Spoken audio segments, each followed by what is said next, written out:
Hello, this is Nikhil Kumar. स्वागत है आपका लोकस क्लासेस में। आज हम लोग केस बेस्ड क्वेश्चन कुछ 10th क्लास के क्वाड्रेटिक इक्वेशन के कुछ क्वेश्चन हम लोग सॉल्व करेंगे। पहला क्वेश्चन कह रहा है कि एक शिप जो है वो लाइट हाउस की तरफ अप्रोच कर रहा, लाइट हाउस की तरफ बढ़ रहा।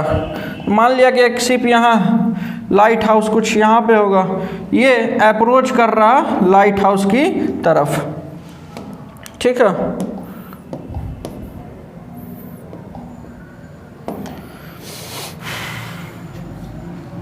तो यहाँ पे मेरा शिप होगा, एक राइट एंगल ट्रायंगल बन रहा है। यहाँ पे कह रहा है कि सबसे छोटा साइड जो है, मान लेते किसी छोटा साइज को x, सबसे छोटा साइज जो है उसका 3 गुना से ज़्यादा 4 ज़्यादा बड़ा है हाइपोटेनस। मतलब हाइपोटेनस जो है छोटे वाले साइड के 3 गुना 3x + 4 हो जाएगा। अब कह रहा है कि third side 1 metre less than the hypotenuse, hypotenuse से तीसरा साइड जो होगा वो 1 कम होगा। मतलब ये हाइपोटेनस 3x + 3 होगा, हाइपोटेनस से 1 कम। ये परपेंडिकुलर का लेंथ मेरा हो जाएगा 3x + 3, ठीक। Taking the length of the shortest side of the triangle as x meter, form the quadratic equation of the given solution. x को छोटा साइड लेके क्वाड्रेटिक इक्वेशन फॉर्म करना है। हमने x को छोटा साइड ही लिया, अब क्वाड्रेटिक इक्वेशन कैसे बनाएंगे? तो हम जानते हैं कि पाइथागोरस थ्योरम में p² + b² = h² होता। सो 3x + 3 का होल स्क्वायर प्लस x का स्क्वायर = 3x + 4 का होल स्क्वायर।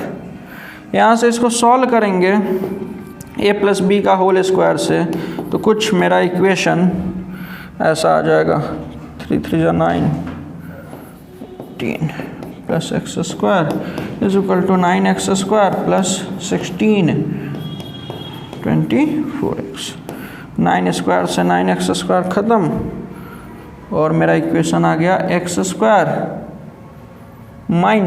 6x - 7 = 0। मेरा क्वाड्रेटिक इक्वेशन जो बन गया वो x² - 6x - 7। यही मेरा क्वाड्रेटिक इक्वेशन, यही मेरा पहला का आंसर होगा। Find the length of the shortest side of the right angle triangle formed. अगर इसका हम रूट्स निकाल दें तो शॉर्टेस्ट साइड का लेंथ निकल जाएगा। चलिए निकाल लेते हैं इसको। मेरा इक्वेशन था x² - 6x + 7, तो x² - 7, इट वाज -7, तो x² - 7x + x -7 = 0। यहाँ से x कॉमन ले लेते, x - 7, 1 कॉमन ले ले तो x - 7 = 0। x + 1 × x - 7 = 0। तो x का वैल्यू कितना आ गया? 7। -1 तो हो नहीं सकता क्योंकि डिस्टेंस कभी भी निगेटिव नहीं हो सकता, तो x = -1 will not be possible. इसलिए x का वैल्यू 7 होगा। मतलब शॉर्टेस्ट साइड का लेंथ 7 होगा। शॉर्टेस्ट साइड का लेंथ मेरा क्या होगा? 7। मतलब दूसरा का आंसर मेरा क्या आ जाना है? 7। Find the length of the third side of the right angle triangle so form. तीसरा जो साइड है उसका लेंथ निकालना। तो मेरा जो x का जो वैल्यू था वो 7 आ ही गया है, तो तीसरा साइड का लेंथ हो जाएगा 7 × 3 + 3 which is 24 मीटर। मतलब ये तीसरा का जो आंसर होगा वो 24 मीटर हो जाएगा, ठीक है। अब इसी के केस स्टडी का ही दूसरा क्वेश्चन हम लोग देखते हैं, ठीक है। कि 2 सर्कल है, क्वेश्चन में कह रहा है कि 2 मेरा सर्कल, दोनों के सेंटर के बीच में जो डिस्टेंस है वो 14 है, 14 सेंटीमीटर, और दोनों का एरिया का सम, इसका भी एरिया A1 का एरिया प्लस A2 का एरिया, दोनों का सम जो है वो 130 पाई। अब कह रहा है कि एक सर्कल के रेडियस को x मान लीजिए, एक सर्कल के रेडियस को x मान लीजिए और क्वाड्रेटिक इक्वेशन बनाइए। चलिए बनाते हैं। एक सर्कल एज्यूम करते हैं ये वाला होगा और दूसरा सर्कल ये वाला होगा।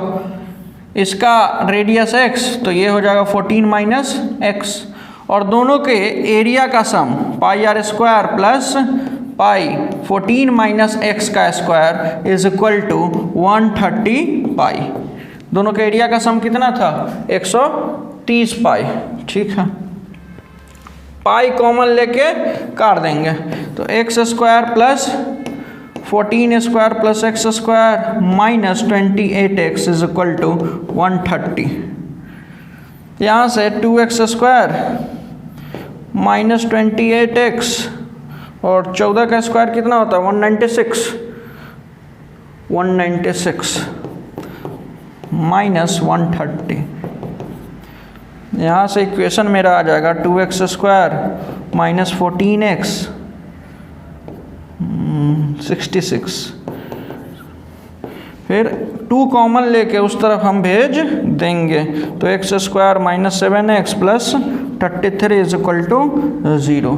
तो इसको अगर हम फैक्टराइज करें तो लिख सकते हैं x square minus 11x minus 3x plus 33 is equal to 0। x common ले लीजिए, x माइनस 11 माइनस 3, तो x minus 11 is equal to 0।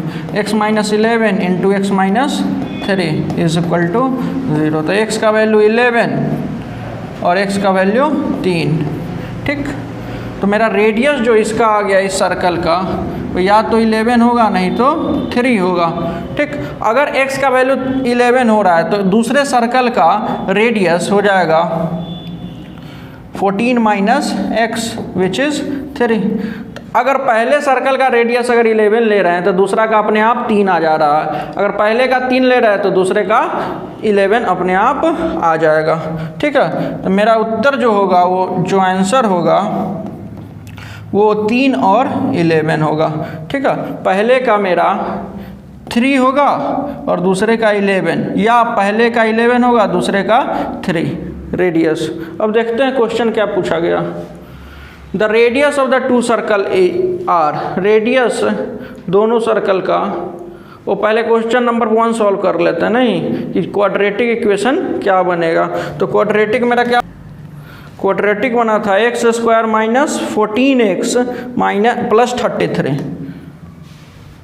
x square x minus 14x plus 33, मतलब सी नंबर मेरा करेक्ट आंसर है। ठीक है, और रेडियस दोनों सर्कल का क्या होगा? तो दोनों सर्कल का रेडियस 3 और 11 होगा, दूसरा का a होगा 3 एंड 11। अब चलिए थर्ड नंबर क्वेश्चन को हम लोग सॉल्व करते हैं। इस क्वाड्रेटिक इक्वेशन का रूट बताना है क्या होगा। ठीक है, तो इस क्वाड्रेटिक का रूट के बारे में इंफॉर्मेशन जानने के लिए इसका हमको डिस्क्रिमिनेंट निकालना होगा d, which is b square minus 4ac। b क्या होता है? तो x का कोफिशिएंट, तो b स्क्वायर माइनस ac।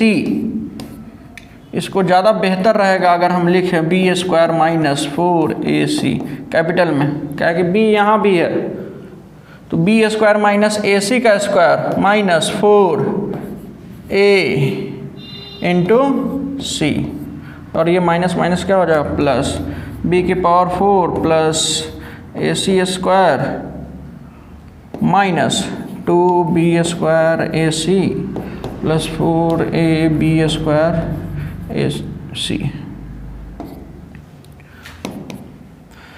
ये b की power 4 plus a square c square plus 2b square ac हो जाएगा।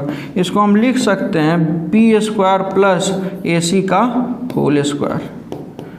तो यहाँ पे मेरा डिस्क्रिमिनेंट जो है वो आ गया b स्क्वायर प्लस ac का होल स्क्वायर।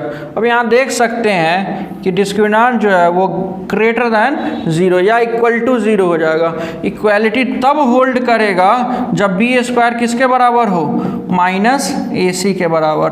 ठीक है, तब इक्वालिटी होल्ड करेगा। तो अगर B square is equal to minus A C हो जाता तो डिस्क्रिमिनेंट 0 हो जाता। तो यहाँ पे इस क्वेश्चन में देना चाहिए कि here B square is not equal to minus A C. अगर B square minus A C के इक्वल नहीं होगा तब रियल एंड डिस्टिंक्ट होगा। अगर इक्वल हो जाता तो डिस्क्रिमिनेंट 0 हो जाता, तब रियल एंड इक्वल आ जाता रूट्स। ठीक है, यहाँ पे थोड़ा पार्ट मिसिंग है, आप लोग देख लीजिएगा। और 4th नंबर क्वेश्चन देखते हैं, the roots of the quadratic equation. इस क्वाड्रेटिक इक्वेशन का रूट्स हमको देखना। तो चलिए हम इसका रूट्स निकालते हैं। तो इस इक्वेशन को हम -2abx minus abx plus 2b² is equal to 0 लिख सकते हैं। यहाँ से x कॉमन ले लिए, x minus 2b minus b, यहाँ ax माइनस 2b आ गया इज इक्वल टू 0। तो ax minus b into ax minus 2b is equal to 0। दो नंबर का मल्टीप्लिकेशन 0 है, इसका मतलब दोनों में से कोई एक 0 होगा, या तो ये 0 होगा नहीं तो ये 0 होगा। तो x is equal to B by A आ गया और यहाँ x is equal to 2b by A आ गया। ठीक, तो एक b बाई ए और एक 2b बाई ए। तो b बाई ए और 2b बाई ए, ये मेरा डी नंबर ऑप्शन करेक्ट होगा। D number is the right answer. अब 5th नंबर क्वेश्चन है, the value of p for which the quadratic equation has real and distinct root. इस quadratic equation का real और distinct root चाहिए। ठीक है, distinct root, real and distinct root चाहिए, तो p का वैल्यू क्या होगा। तो यहाँ से डिस्क्रिमिनेंट निकालेंगे। डिस्क्रिमिनेंट क्या हो जाएगा, -4 का स्क्वायर माइनस 4ac, a का वैल्यू 1 और c का वैल्यू p। ये है मेरा ग्रेटर देन 0, तभी मेरा रियल और डिस्टिंक्ट रूट हो सकता है। Discriminant should be greater than 0। Discriminant अगर 0 से बड़ा है तो रियल और डिस्टिंक्ट रूट्स मिलेगा। तो यहाँ से हम 16 ग्रेटर देन 4p लिख सकते हैं। तो यहाँ से हम लिख सकते हैं वो 4 से छोटा होगा। 4 से डिवाइड कर दिए दोनों तरफ, यहाँ भी 4 से, यहाँ से भी 4 से कट कर दिए। तो मेरा p जो होगा वो 4 से छोटा होगा। मेरा बी ऑप्शन, बी नहीं A will be the correct option. A मेरा सही आंसर होगा। ठीक, अब अगला क्वेश्चन देखते हैं। तो क्वेश्चन कह रहा है कि एक चेस बोर्ड है, उसमें हर एक स्क्वायर का एरिया 6.25 सेंटीमीटर स्क्वायर, उसके बाद चारों तरफ से एक बॉर्डर भी 3 सेंटीमीटर का बनाया गया। बॉर्डर का जो चौड़ाई है वो 3 सेंटीमीटर। तो आपसे इस पूरे चेस बोर्ड का एरिया पूछा जा रहा है। तो सबसे पहले हम इस स्क्वायर का साइड निकाल लेंगे। कैसे, एक स्क्वायर का लेंथ, एक स्क्वायर का एरिया है 6.25। चेस बोर्ड में 64 स्क्वायर होते हैं, तो 6.25 इंटू 64। यहाँ से हम 400 सेंटीमीटर को मल्टीप्लाई करने के बाद 400 सेंटीमीटर स्क्वायर इसका एरिया आ जाएगा। अगर हमको इस स्क्वायर का साइड निकालना तो एरिया का रूट ले लेंगे। Root of 400 is equal to 20 centimetre. मतलब इसका जो साइड होगा, इस छोटे वाले स्क्वायर का जो साइड होगा वो 20 सेंटीमीटर होगा। अभी बड़े वाले स्क्वायर का साइड कितना हो जाएगा, तो ये 20 है, ऊपर से भी 3, नीचे से भी 3, तो 20 + 6 26 सेंटीमीटर। तो इस बड़े वाले स्क्वायर का साइड का लेंथ आ गया 26 मीटर। अब पूरे चेस बोर्ड का एरिया हो जाएगा, स्क्वायर का एरिया साइड इंटू साइड होता है, तो 26 into 26 676 centimetre square. Length of the side of the chess board के साइड का लेंथ, वो तो निकाल चुके हैं पहले से, 26 सेंटीमीटर। तो लेंथ जो होगा चेस बोर्ड के साइड का वो 26 सेंटीमीटर होगा। अब थर्ड नंबर क्वेश्चन देखते हैं। इसमें रूट्स जो है वो दिया हुआ, ठीक है, इस क्वाड्रेटिक इक्वेशन का रूट्स दिया हुआ, एक है 2/3 और दूसरा है -3, ठीक है। तो हम पोलिनोमियल में एक पढ़े हैं कि अगर roots of the equation, sum of the roots of the equation मतलब alpha plus beta is equal to -b/a होता है, मतलब -7 डिवाइडेड बाई a। यहाँ अल्फ़ा दिए हुए 2/3, तो यहाँ पे हम 2/3 -3 इज इक्वल टू -7/a। इसको सॉल्व कर लेंगे, -7/3 आ जाएगा, तो a का वैल्यू यहाँ से मेरा क्या आ जाएगा, a is equal to 3। Directly मेरा a का वैल्यू आ गया 3। अब product of the roots alpha into beta is equal to क्या होना चाहिए, प्रोडक्ट ऑफ द रूट्स क्या होता है, c/a। c यहाँ पर b है, तो b डिवाइडेड बाई a। हमको यही b का वैल्यू निकालना है। a का वैल्यू तो पहले से ही पता, अल्फ़ा बीटा तो पता ही है। Alpha is 2/3 and beta is -3। b का वैल्यू नहीं पता, a का वैल्यू 3 से कट गया और b का वैल्यू यहाँ पे -6 आ गया। मतलब यहाँ पे a का वैल्यू आ गया 3 और b का वैल्यू आ गया -6। b is equal to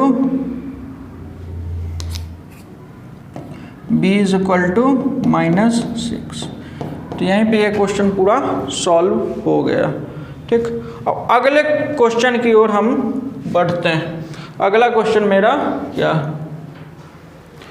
speed of motor, इस मोटर बोट का स्पीड जो है 15 किलोमीटर डिस्टेंस करने में 1 घंटा ज़्यादा, एक मोटर बोट का स्पीड जो है वो 20 किलोमीटर पर आवर और 15 किलोमीटर का डिस्टेंस कवर करने में वो 1 घंटा ज़्यादा ले रहा है अप स्ट्रीम में, डाउन स्ट्रीम से 1 घंटा ज़्यादा। अगर स्ट्रीम का speed x kilometre per our मान ले तो मोटर बोट का अप स्ट्रीम में क्या होगा। देखिए ये मेरा बोट है, मोटर बोट, ये डाउन स्ट्रीम जा रहा, तो 20 किलोमीटर पर आवर इस मोटर बोट का स्पीड होगा और स्ट्रीम का अगर x है तो स्ट्रीम का स्पीड x ऐड हो जाएगा, ठीक है। ये डाउन स्ट्रीम का स्पीड है, डाउन स्ट्रीम, और यही अगर अप स्ट्रीम में आना होगा तो 20 में से x सब्ट्रैक्ट हो जाएगा। तो यहाँ पे पूछ क्या रहा, अप स्ट्रीम का स्पीड, मोटर बोट का स्पीड इन अप स्ट्रीम। तो अप स्ट्रीम में मोटर बोट का स्पीड हो जाएगा 20 - x। What is the relation between speed, distance and time. Speed, distance और टाइम में क्या रिलेशन है, तो speed is equal to distance by time होता। तो ए नंबर मेरा करेक्ट ऑप्शन है, ठीक। अब क्वाड्रेटिक इक्वेशन बनाना है स्पीड ऑफ द करेंट में। मान लीजिए 15 किलोमीटर डिस्टेंस कवर करने में कुछ t1 टाइम लिया अप स्ट्रीम में, वो t1 जो होगा वो किसके इक्वल होगा, अप स्ट्रीम में t1 टाइम लिया 15 किलोमीटर डिस्टेंस कवर करने में, तो वो t1 टाइम किसके इक्वल होगा, distance divided by speed, up stream का स्पीड विच इज 20 - x। अब डाउन स्ट्रीम में डिस्टेंस टाइम कितना लेगा, डाउन स्ट्रीम में टाइम लेगा 15 by speed in down stream, ठीक। और अप स्ट्रीम जो है वो 1 घंटा ज़्यादा लिया, मतलब t1 जो होगा t2 से 1 घंटा बड़ा होगा, मतलब 15 बाई 20 - x। इसमें से 15 बाई 20 + x हम सब्ट्रैक्ट कर दें तो 1 आना है। अब इसको हम सॉल्व कर लेंगे, इस क्वाड्रेटिक को हम सॉल्व कर लेंगे। तो 15/20 minus X minus 15/20 plus X is equal to 1, 1 घंटा। यहाँ से 15 कॉमन ले लीजिए और सॉल्व करना शुरू कर दीजिए, आप भी कर सकते हैं। a² माइनस b², वो फॉर्मूला लग गया इन दोनों में। फिर 20 से 20 और x से 2x by 400 minus x² is equal to 1/15। Cross multiplication कर दीजिए तो 30x is equal to 400 minus x² plus 30x minus 400 is equal to 0। ये मेरा इक्वेशन आ गया। ठीक है, करंट में स्पीड ऑफ करंट या स्पीड ऑफ स्ट्रीम का equation x² plus 30x minus 400। तो मेरा सी नंबर ऑप्शन सही होगा। ठीक है, x² plus 30x minus 400, x² plus 30x minus 400, C number is the correct option. What is the speed of the current, current का क्या speed है, तो वहाँ से x का वैल्यू हमको निकालना पड़ेगा। यहाँ से x का वैल्यू निकाल दीजिए। कैसे सर, तो यहाँ 30x को 40 माइनस 10 लिख दीजिए, x² plus 40x minus 10x minus 300 is equal to 0। x common ले लेंगे, यहाँ 400 होना चाहिए था, यहाँ 300 नहीं होगा, वो गलती से लिख गया। x कॉमन ले लिए तो x प्लस 40 हो जाएगा और यहाँ माइनस 10 भी कॉमन ले लिए तो x प्लस 40। अब यहाँ से तो दिख ही रहा होगा x का वैल्यू क्या होना चाहिए, स्पीड कभी निगेटिव होता नहीं है। सो मेरा x का वैल्यू आ गया 10, मतलब करंट का स्पीड जो होगा वो 10 किलोमीटर पर आवर होगा।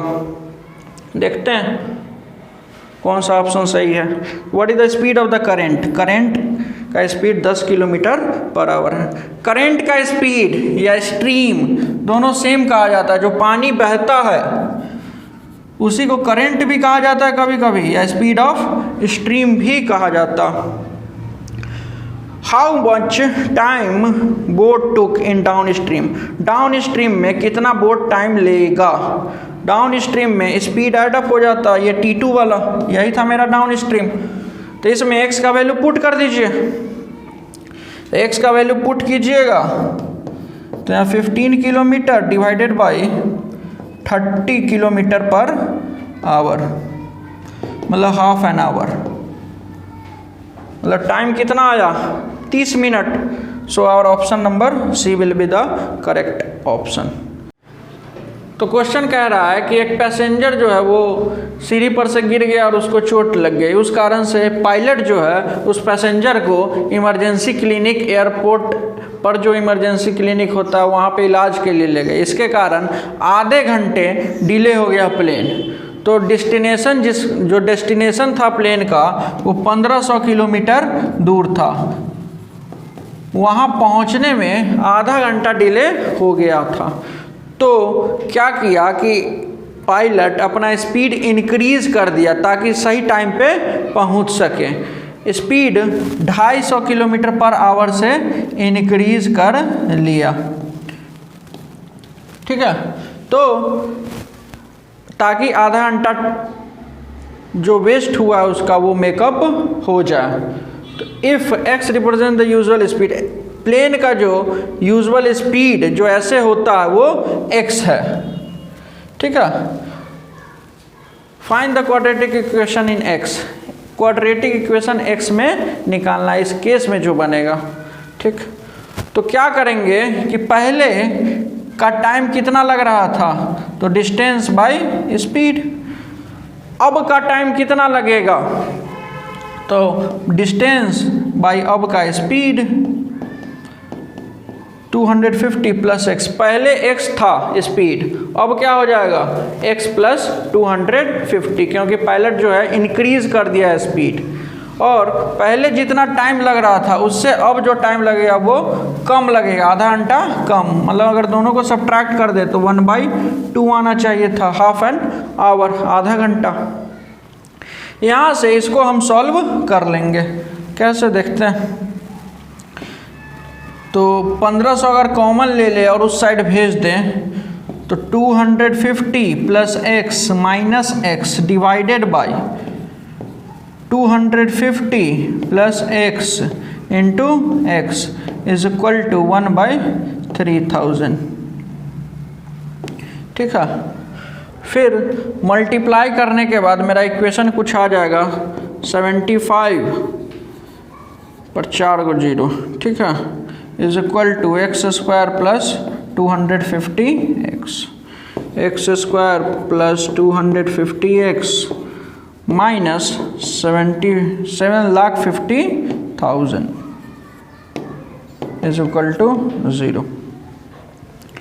ये कैसे आएगा, तो इसमें एक्स स्क्वायर, तो फिर इसको फैक्टराइज करेंगे तो 250x को हम लिख दिए 1000x माइनस 750x माइनस 7,50,000।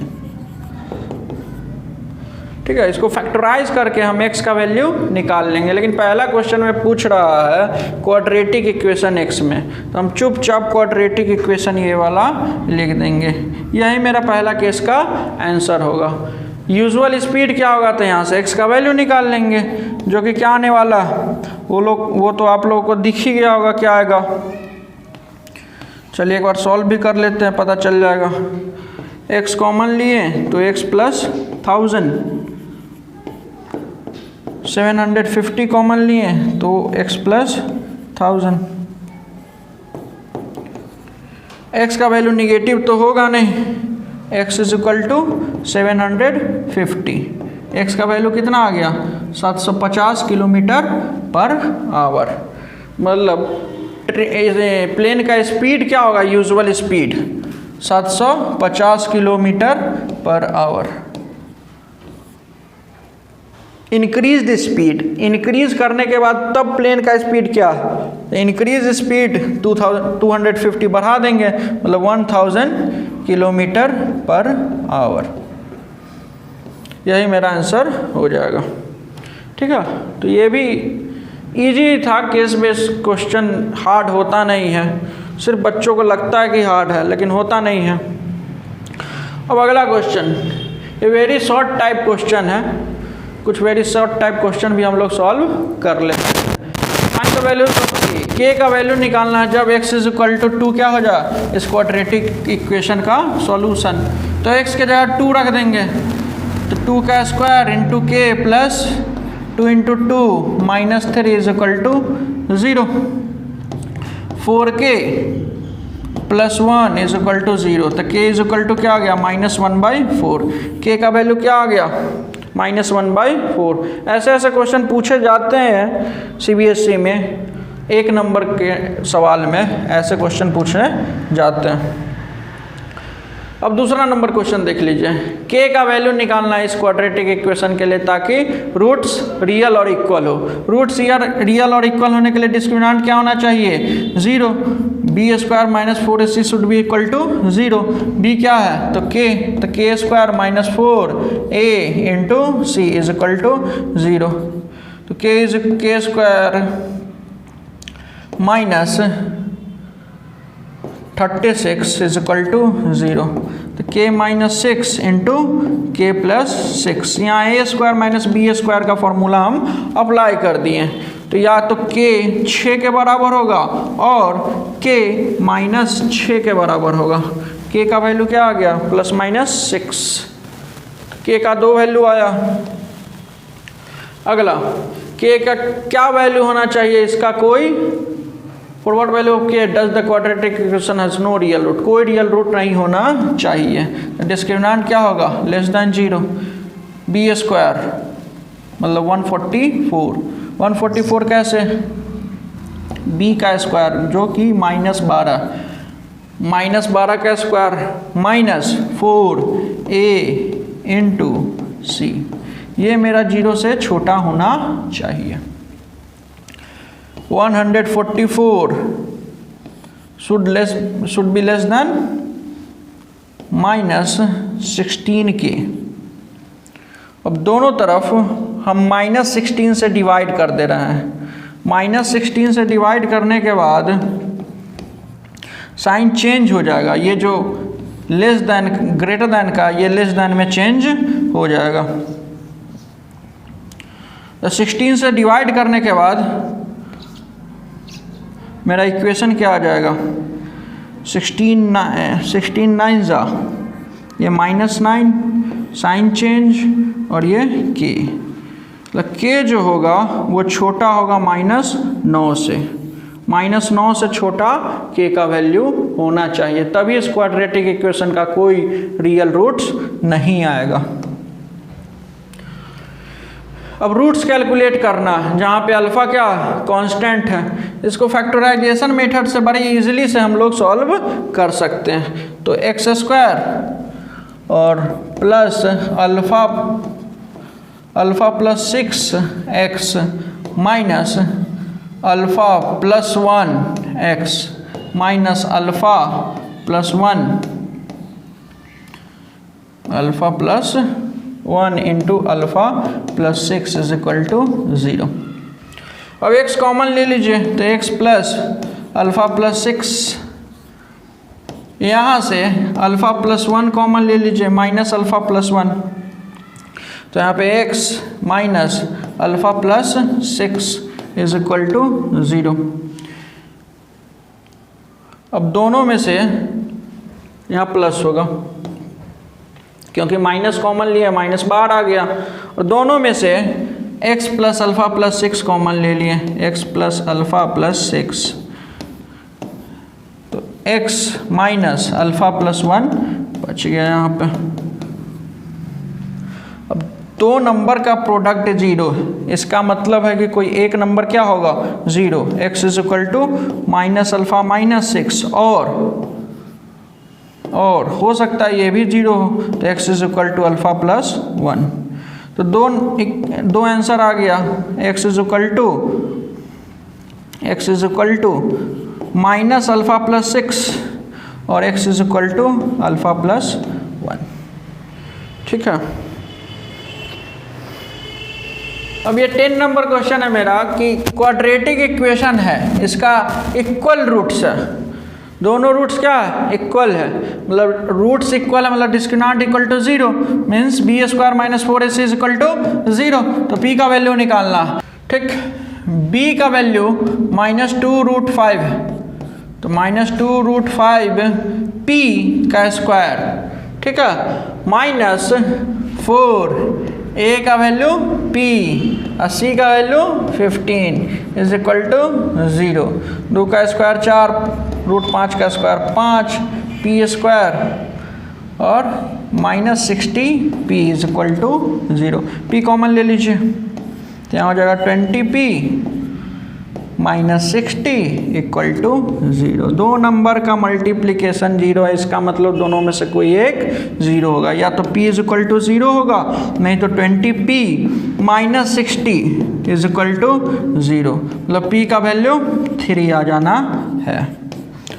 तो एक p का वैल्यू 0 और एक p का वैल्यू 3। p का वैल्यू 0 हो नहीं सकता, क्यों? क्योंकि अगर ये p 0 होगा तो क्वाड्रेटिक इक्वेशन होगा ही नहीं, x² मेरा 0 हो जाएगा, p इंटू x² 0 हो जाएगा, तो ये क्वाड्रेटिक होगा नहीं, इसलिए p का वैल्यू क्या होना चाहिए 3। ठीक, अगर ये वीडियो आपको अच्छा लगा तो चैनल को सब्सक्राइब करें, लाइक करें, शेयर करें, कमेंट करें। Thank you.